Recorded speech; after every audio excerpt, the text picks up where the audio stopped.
So here we are for another session of Healing Starts Here. Greg Malone's going to be presenting again on burnout, and I will just let him take it away. Hey folks, good to see you all here today. And so what I want to do is just share my screen. So I'm gonna do that now. And we're gonna minimize that. And we are gonna turn that on. Ooh, that's big. Wow. Okay. We're gonna start some healing in a big way. That's all I can say. All right, so burnout. I hope today when we talk about this is just that we can first talk a little bit about why burnout happens, and then also what can we do when we're feeling that. So burnout can be kind of thought of in a lot of different ways. Some people are like, yeah, I'm just super stressed and I'm feeling burned out. Sometimes people think of it as like, secondary trauma.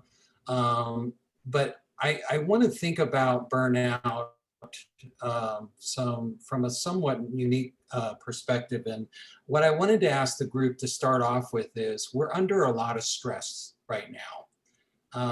And I just want to go around and ask the group, what kind of stress do you find that you are under right now? When I think about stress, I think about when the demands of one's life overwhelm our coping resources. And I like that, the kindness that's built in that definition, because it's not because we don't want to try to get everything on our plate. It's because we have things literally falling off the plate. And so what I want to ask is, in terms of those stressors, what kinds of stressors come to mind for you? And so I don't know, maybe I see Gretchen on. Gretchen's with our spiritual care department. And Gretchen, do you have any stressors that come to mind for you? Sure. Probably my biggest stresses regard two of my children that seem to be having mental health issues, especially around this COVID isolation type thing. So they're a sort of like one daughter doesn't live with me, but she calls me in the middle of the night when she's having panic attacks. And so we just keep our phones on and lay them next to each other. So that's kind of a stressor. It makes me a little tired when I'm up, but usually she can get through the night. So I would say it's not maybe what's happening to me personally, but loved ones around me has been a stressor. Yeah, and you can't turn off being a mom, right? I mean, you can't say, look, honey, sorry, I'm white. I had a long day today, sort of thing. I mean, moms they got to be there, and that's what you're doing, right? So absolutely, and the whole COVID thing just has added a whole other layer of stuff onto people. It's just crazy. Sarah, what comes to mind for you when you think about stressors that you're going through? Yeah. Well, actually, you and I had talked about this a little bit, Greg.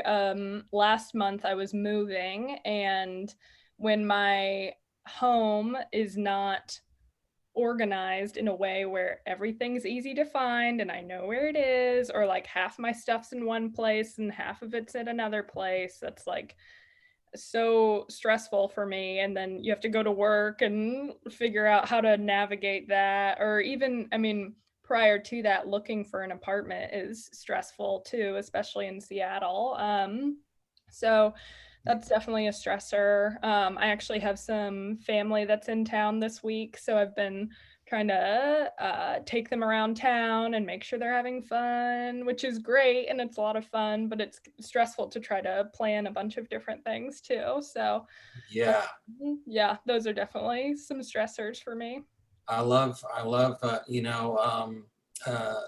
family for me is like fish. I think after 3 days, they start to smell. Yeah. But I don't tell my family that. But Right. no, anyway, there comes an added thing of being a host to Yeah. people, right? And the stress of that, absolutely. And moving, I'm actually in the midst of moving myself, which is why my walls look so bare right now. And it is indeed a stressor. So let's just take a look at this list. And this list is not exhaustive by any means. But there's different kinds of stressors that we're always under.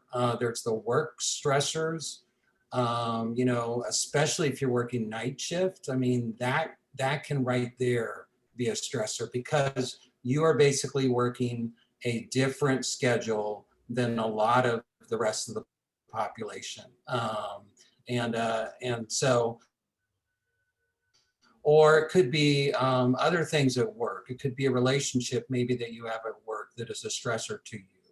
But, Gretchen mentioned, more personal stuff like parental stuff. And she didn't necessarily call it parental difficulty, but like she's trying to be a mom there for her kids. And like, how do you fit that in with other things that are going on? And, or maybe there's a conflict in a relationship that you're in right now. Or even financial difficulties, especially in this COVID time when people have been laid off, and then that can prompt other stressors, meaning you pick up new shifts, to make up the pay, and suddenly now you're just feeling overworked. So, and then there's like the global, these global stressors that we've kind of alluded to already. There's COVID. There's the election. No matter what side you're on the election, I mean, there's a lot of animation around the election right now. Racial tension, that is certainly running high. We had a strike earlier this year. I know that caused a lot of stress. And then people are just like the stability of Swedish as an institution. I mean, like, what do we do with that? And then we go down to the bedside. Right. And we look at some of the moral distress that happens for people, right? You have a nurse that's like having to carry out orders that, I don't know if I really agree with this, even though the doctor told me this, and so you kind of start feeling like I'm participating in care that may not be helping the patient. And then you're in that place of feeling, conflicted in values, right? I want to be the dutiful nurse, but at the same time, I'm not resonating with the values behind this care. Or watching someone in pain and feeling kind of stuck as to what to do with that. So all of these stressors are very real, and by no way is this a complete list. I'm sure, others could add to this list in a much more comprehensive way. But this is what I want to say. I want to say that I think burnout happens not because of the stressors. I think burnout happens because of how we relate to the stressors. Yeah. So I'll say that again. I think burnout happens because it's how we are relating to those stressors. And that's what I want to talk a little bit about today. So let's go on to our next slide. And what I want to ask people is, when we even talk about burnout, what do you think that feels like for you? Sarah, what is burnout? How do you know you're like, man, I'm feeling crispy or burnout? How do you know what that feels like? For me, it's definitely, I can tell I start to have a shorter and shorter fuse. Like, when I'm at work, normally when I come in and I feel good, it's like, okay, I'm getting report. I don't have a ton of questions. I'm not super frustrated with the offgoing nurse, and I think when I am feeling burnt out, it's like, oh my gosh, their report is taking so long, or oh my gosh, they're leaving out so many different things, and it's like all of a sudden I can find all of these things that are wrong with the report I'm giving. And then I go into the patient's room and the room's a wreck. And, I wouldn't notice that if I wasn't burnt out. Or I'm just feeling tired and the patient already needs to be turned. And it's like, oh, they also need to be cleaned up too. I didn't even tell. And so now the nurse that's helping me out is complaining because the patient needs to be cleaned up. I didn't know they needed to be cleaned up. So it's, Yeah. it just feels like I feel overwhelmed and irritable is generally how I can tell, okay, I'm feeling burnt out. I haven't been taking care of myself. All of this stuff is piling on and it feels heavier than it normally is, basically. Yeah. Yeah. So I heard in there like a feeling of overwhelmed, a feeling of irritability, and like also I hear in that kind of this sort of tone that's like a short tone, or a tone where you have little patience, or Yeah, you know, I may not be saying that right, that's but definitely accurate. I have yeah, a yeah, small yeah, amount. yeah, yeah. How about you, Gretchen? What does it look like for you? Uh, my barometer is kind of my gut, and it's when um, my anxieties rise, and I just don't feel at peace. That's kind of my burnout barometer. Is Mhm. is an anxiety feeling that I have to tend to, or I really can't tend to anything else. So I have a lot of tools in my toolbox because it's a part of my chemistry, my how I'm wired. But so that's my burnout feels like a very anxious stomach. Okay, you can literally feel it physically, sort Mhm. of thing going on. Uh-huh. Uh-huh. Yeah. I love that both of you have kind of pointed to different ways it feels and manifests. You know what I mean? Mhm. So, and so I think that's something for us to think about, and it's partly why we started kind of this whole series with this idea of awareness. Is like trying to first off understand, you know, what is that burnout feeling like? Like how do I know it's happening in me, if that makes sense? Um, so um, what I want to do is I'm going to go to, and it's interesting that some of you even mentioned some of this kind of stuff. Some of you mentioned like the emotional exhaustion, you know, that feeling of overwhelmed. Um, you know, some of you, well, nobody mentioned low personal sense of accomplishment, but I can tell you for me, that's how that feels. When I'm feeling burnout, I'm kind of like, what's really, why am I really here? What's really the point of this? Um, so, um, so I think what I wanted to do though is look at kind of this idea as to why burnout happens, because I think we've talked a little bit about what it looks like, what it feels like, what the stressors are that might bring that on. But then, you know, why does it happen? I mean, part of it, I think, has to do with how we relate to those stressors. But I think there's another reason too. And then the other reason is because I think we all got into this work for good reasons. Um, there's really a good thing behind burnout. And the reason why we often end up in a place of burnout is because we care for others, and we spend a lot of our energy caring for others. For some of us, it's like part of our life mission. Um, and so it's really a stance that we take in the work where we come into the work so open hearted because we want to be those kind of caregivers for other people, but we end up kind of taking it all in, if that makes sense. End up taking it all on, if that makes sense. So I like to call out the positive side as to why burnout happens, because I think one of the things we can do is we can turn back on ourselves and think, why am I feeling burnout? Something's wrong with me, right? I mean, I don't know if that happens to anybody else, but it happens to me, I'll tell you that. So this is an interesting thing I was looking at when I was kind of thinking about burnout. When we're trying to help other people, one of the things that we often are doing is we're trying to be very empathetic with people. We're trying to meet people in the pain that they're in. That's what makes us good caregivers, right? Um, But what's interesting, if you look at the research shows that when you feel pain yourself, there's a certain part of the brain that gets activated.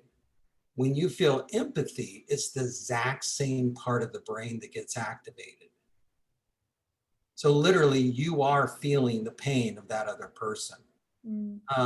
These are two mirror images, and you can see just from these MRIs that the same part of the brain becomes activated, whether we are in our own emotional pain or feeling that pain or empathizing with the other.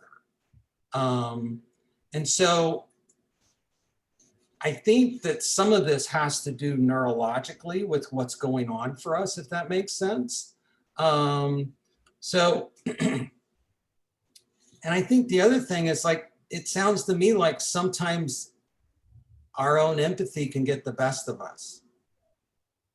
And our own altruism can get the best of us. Our own desire to want to care for others can get the best of us. So, what do? You know, honestly, some of you might be thinking right now, well, Greg, you know, are you wanting me to be like a super cold-hearted, non-empathetic caregiver? The patient's like, oh, I feel terrible. You're like, ah, be quiet. No, I don't think that's the answer. But there's two things to do with the empathy. The first thing you can do with that sort of heightened state of arousal is you can go to that sort of distressful place. And that it's that distressful place that ends up taking you to burnout. And that's where you kind of take it on. I think, Sarah, you mentioned it can feel like you just kind of take it all on your shoulders, right? And that's when you often will do things where you're not practicing good self-care. You start having more negative feelings about yourself. You start having more negative self-talk about yourself. You know, all of those are signs of what's called empathic distress. The other pathway is what is called compassion. Now, what's interesting is if you look at the brain images on the bottom of the slide, the red dots are where compassion gets activated in the brain. The blue dots are empathic distress. So what that tells me is if we can be caregivers that practice empathy and then respond out of that place of empathy with compassion, that potentially we could get out of that part of our brains where we're basically reliving the pain of that patient and taking that all on. Does that make sense? Mm-hmm. Yeah. Yeah. Okay. So what is our way out then? How do we do this compassion thing that Greg's talking about? It's a great question. The first thing is to check in with yourself and ask, whose pain am I feeling? Because compassion is other-centered. Compassion is about serving the person from a place of wholeness.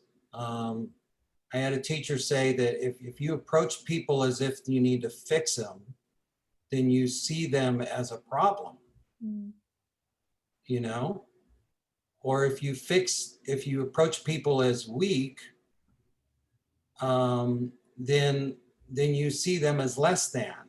If you approach people as whole people, then it's a more other-centered serving mentality that you bring. So always ask yourself, whose pain am I feeling right now? Am I feeling the pain of that patient still? Even though I'm sitting here at home washing dishes and I still feel that pain? You know, that's a good question to ask. The second thing is, see if you leave your work feeling more weighted down or tightened and weary. Literally get in your car as you're leaving, check in with yourself and say, what's going on in my body? Like Gretchen Gretchen said, you know, I can feel it in my stomach. I can feel this sort of general anxiety that goes on inside of me, right? Mhm. And then the third thing is to think of compassion as limitless. And what I mean by that is if you feel like you have nothing more to give, it may be because you're giving out of empathic distress.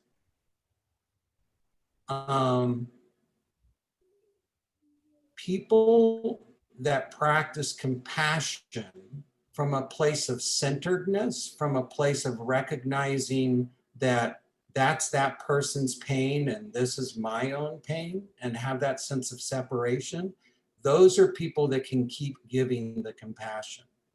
But if you've kind of conflated to where you take that person's pain on and it becomes your own, that will not be sustainable.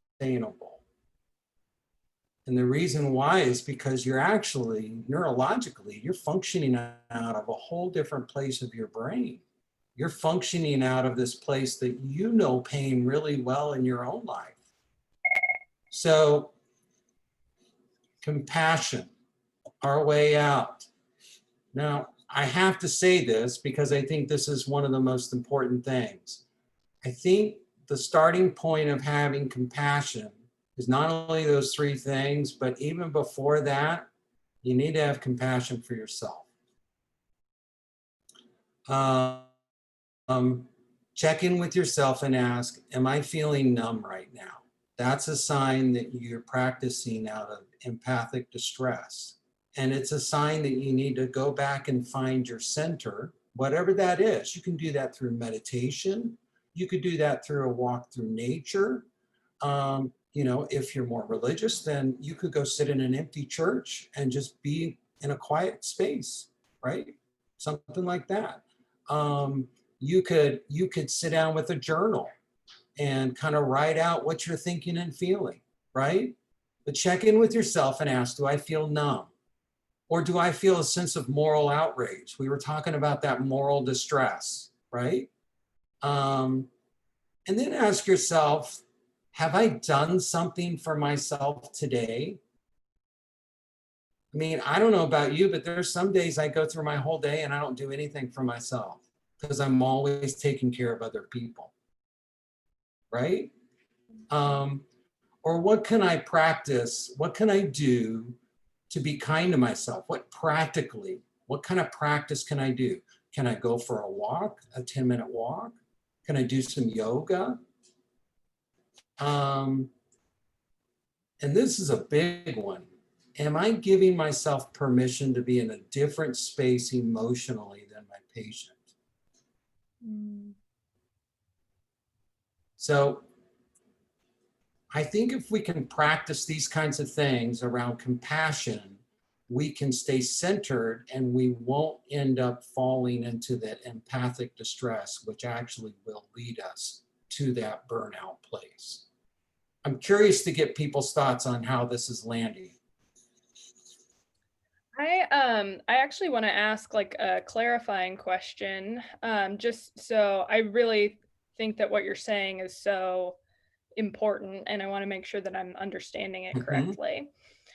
So when I was going through nursing school, a lot of the language that I heard was you need to care for the patient, you need to advocate for the patient, and so you have to be on the patient's side or be on the patient's team, right? Like you have to be for the patient. Yeah. And that was always what was like, that's the chief nursing role, is to advocate for the patient and to be there for the patient. Yep. What I'm hearing you say is you can do that with by acknowledging their pain and acknowledging what they're going through, and you can acknowledge their experience without having to experience it yourself. Is that what you're That's saying, exactly Greg? what I'm saying. Yes.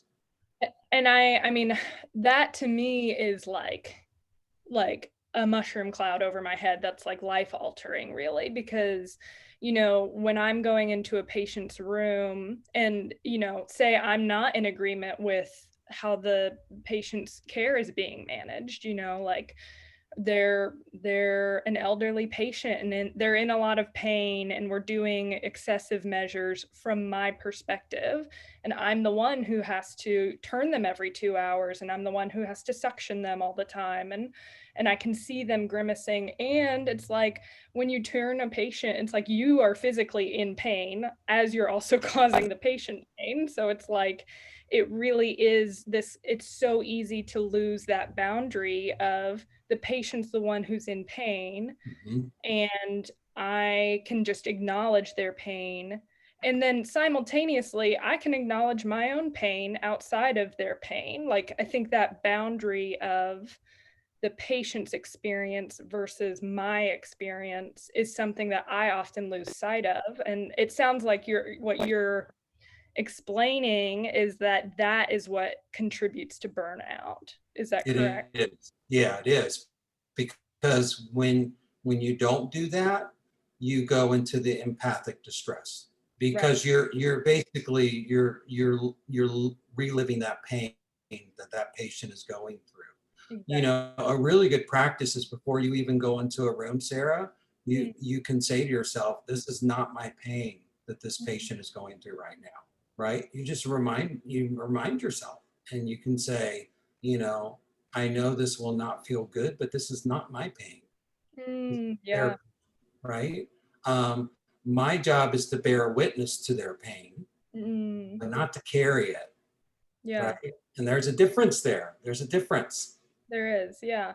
Yes, and I think that's what, developing that muscle of compassion, as opposed to overworking our empathy muscle, because I feel that for me, I know that I have and do experience empathetic distress or empathic distress. So I mean, I just feel like that is just so key for any healthcare provider to just really recognize, I can acknowledge and honor even this patient's experience while also keeping a boundary and recognizing that my experience is separate from theirs. Yeah, And that's just so important. yeah, yeah. Gretchen, how about you? You have any thoughts or comments?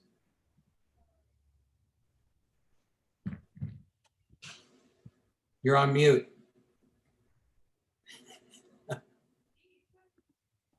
The first thing I thought of when I read the list is I feel like uh, at least our community in Seattle is feeling so much of this because I this do I feel moral outrage or something? I feel like I hear statements all over the place of people having moral outrage. It's probably because everyone is so stressed.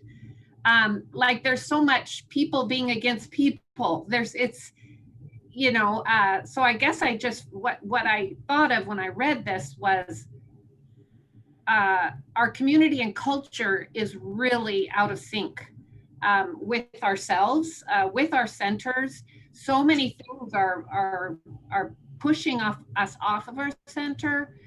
Um, that it's wonderful to be thinking about ways that we can be centered ourselves, which then I do think little by little, just in the feet of where we all work and live and have our being.